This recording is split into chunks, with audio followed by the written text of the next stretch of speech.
You guys introduce a lot of other characters in the second season. So I'm curious to know a little bit about that decision in terms of expanding an already large cast to bring in new characters. We have two actors tonight who begin their work on the show early in the second season, and we continue to get new characters up until basically the end of the series. I'm curious to know, was there some discussion with ABC about needing to continue to create interesting storylines, or was that Mark and David just liking to have a bigger universe? Well, the network wasn't the only thing they really ever tried to control was when we revealed Laura Palmer. Beyond that, they could have tried, but it was never going to work. So they didn't have anything to do with the rest of it. I actually think you said something, and please forgive me, dear actors, but you mentioned the end of the series, and I think that was part of the problem. There was one point where I went to the writing staff and I said, we have, I think it was 52 or 57 cast members in this episode. Our episodes are only 42 minutes long. There's too much going on. None of us could keep track of it anymore, and I'm not sure that they could either. So I think they just, once they revealed the Laura Palmer-ness of it all, they started trying to do something else, probably because the network was asking them to do something a little different. They were maybe trying to address that. I mean, Mark and David could answer this better than anybody else. I wasn't, I wasn't in the room with them or in their heads when they were making this decision, but I think it got unwieldy, and it was problematic. And, I don't know how all of you feel, but it's just at a certain point, you can't follow that many stories. Yeah.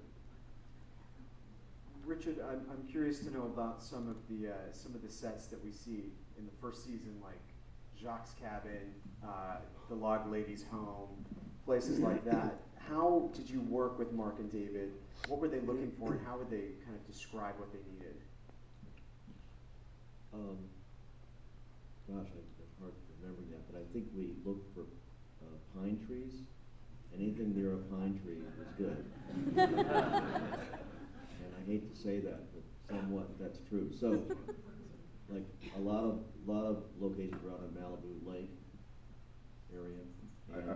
I will say, and I was doing this the other day, and I didn't remember I was coming here, but we used to drive around. Anytime I saw a pine tree, I don't care if it was two pine trees together, I thought I'd stop and go write it down. That's a possible location for us. I swear, it was absolutely true. I agree with that one. So I can't remember how we got news that we need locations, but it came out somehow through the pipeline, and we were in the area where we were writing. So,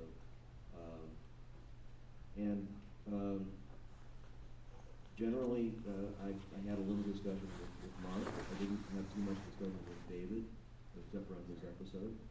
So Mark was sort of leading the fight, and then we'd gather information and look at photos. At that point, nothing on a computer. I think there were computers then. Weren't there? Yeah, gee whiz. I can't imagine having them now. But anyway, and then we hunt, but it really was in Southern California trying to find environments that were, especially exteriors that were linked, that were tucked into this northwestern look. Stone, wood, Malibu Lake was good. What was a more challenging set for you to come up with? Oh, gosh. Blackies. On set, we ran on a road, basically. And then the roadhouse, which we built, was big and had to be big, and then we didn't use it very much. So we built sets inside of it. I mean, they were all, once we were in touch with the wood, and we had the wood as a theme, the designs kind of flowed rather easily, actually, I think. And then the problem with the series is and I'm doing one now, shooting, prepping, wrapping, and it doesn't stop. And it became more like a struggle of pushing a stone up a hill in a way, in a lot of ways. Time-wise, it was hard to do. I've been wondering this for a couple of weeks now. Did Frank Silva continue to do any work on the crew after he was cast? Oh, as Bob, you mean? Yeah.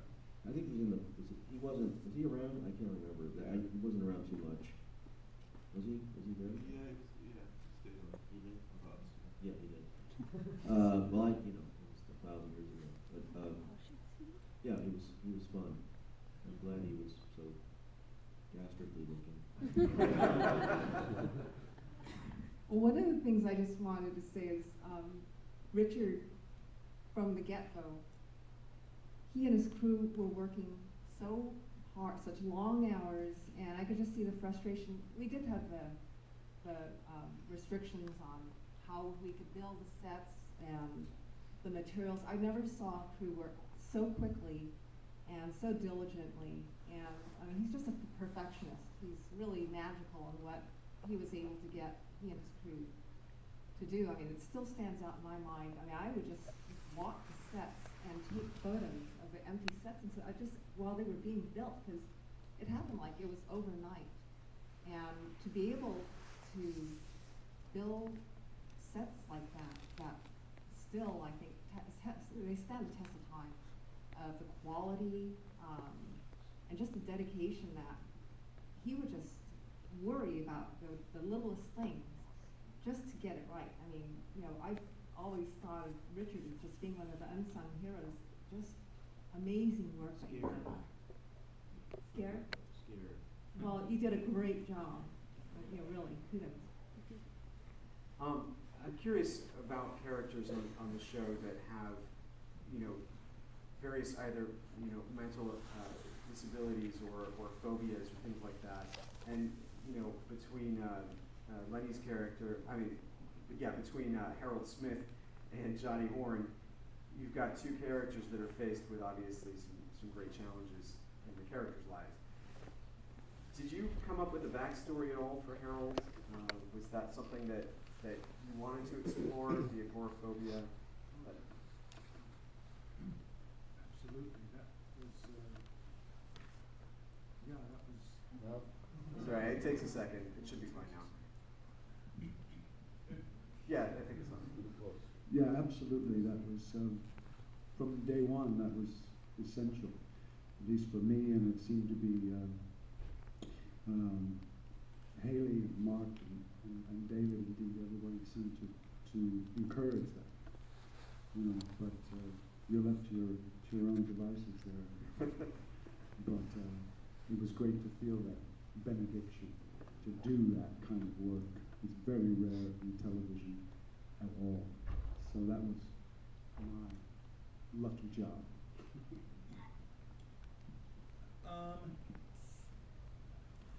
Yeah, I guess I remember the funeral scene. I remember doing a lot of work, sort of kind of thinking about what the issue with the character was, and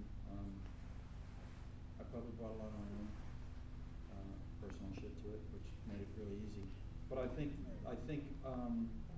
remember getting this book that I thought that the character would have. It was an original edition of Peter Pan, this small little thing, and it was the first day that I met Dana Ashbrook, and I put a lot of time and thought into this character, and as they were setting the shot, Dana was next to me.